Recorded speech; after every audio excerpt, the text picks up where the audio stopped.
नमस्कार दोस्तों, GS degree centre से मैं घनश्याम सर आपका हार्दिक स्वागत और अभिनंदन करता हूं। आज हम पढ़ेंगे फ्रांसीसी क्रांति के कारण।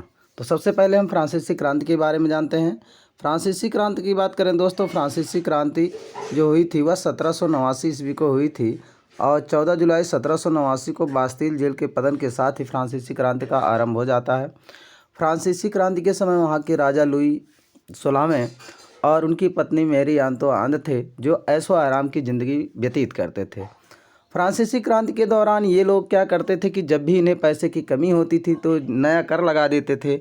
और नया कर, क्योंकि वहाँ का जो समाज था 3 भागों में विभाजित था, एक पादरी वर्ग, कुलीन वर्ग और जनसाधारण वर्ग। तो जो नया कर लगता था वह केवल जनसाधारण वर्ग पर लगता था, जिससे वहाँ के जनसाधारण वर्ग में काफ़ी असंतोष व्याप्त था।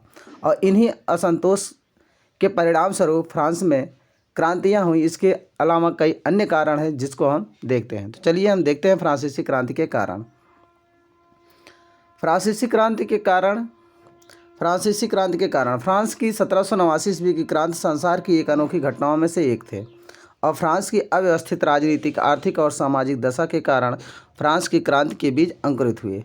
फ्रांस की क्रांति के निम्नलिखित कारण थे। तो चलिए देखते हैं फ्रांस की क्रांति के कौन कौन से कारण थे। तो फ्रांस की क्रांति का पहला कारण है राजनीतिक कारण।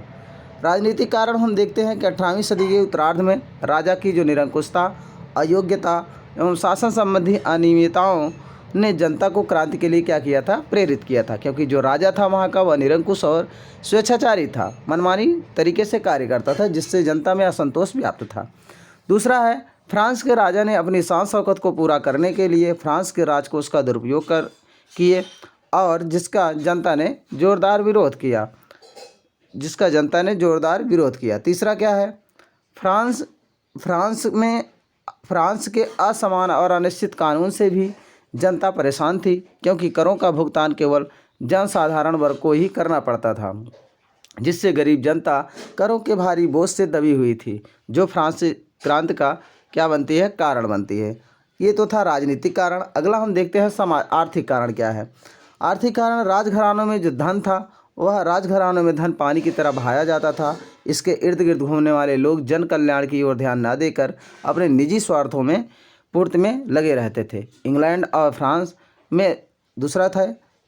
फ्रांस से लगातार संघर्ष से भी राजकोष पर बुरा असर पड़ा, जिसके कारण फ्रांस का आर्थिक ढांचा कमज़ोर हो गया। आगे है दोस्तों, धन की कमी को पूरा करने के लिए जनसाधारण वर्ग से करों को निर्दयतापूर्वक वसूला जाता था, जिससे कृषकों के उपज का अधिकांश भाग कर के रूप में चला जाता था और जिससे किसानों में असंतोष व्याप्त था, जो फ्रांसीसी क्रांति का कारण बनता है। अगला कारण देखते हैं दोस्तों हम सामाजिक कारण। सामाजिक कारण में क्या है, सामाजिक कारण में है कि उस समय फ्रांस का जो समाज था वह 3 भागों में विभाजित था। हमने बताया आपको, पहला पादरी वर्ग, कुलीन वर्ग और जनसाधारण वर्ग। पादरी और कुलीन वर्ग को ही कर नहीं देना पड़ता था, बाकी जो जनसाधारण वर्ग थे उन्हीं को कर देना पड़ता था, जिससे इनमें हमेशा असंतोष व्याप्त रहता था। पादरी और कुलीन वर्ग के लोगों को विशेषाधिकार मिला था और इस प्रकार जनसाधारण वर्ग के मन में असंतोष की भावना उत्पन्न हुई, जो कहीं ना कहीं क्रांति का कारण बनता है।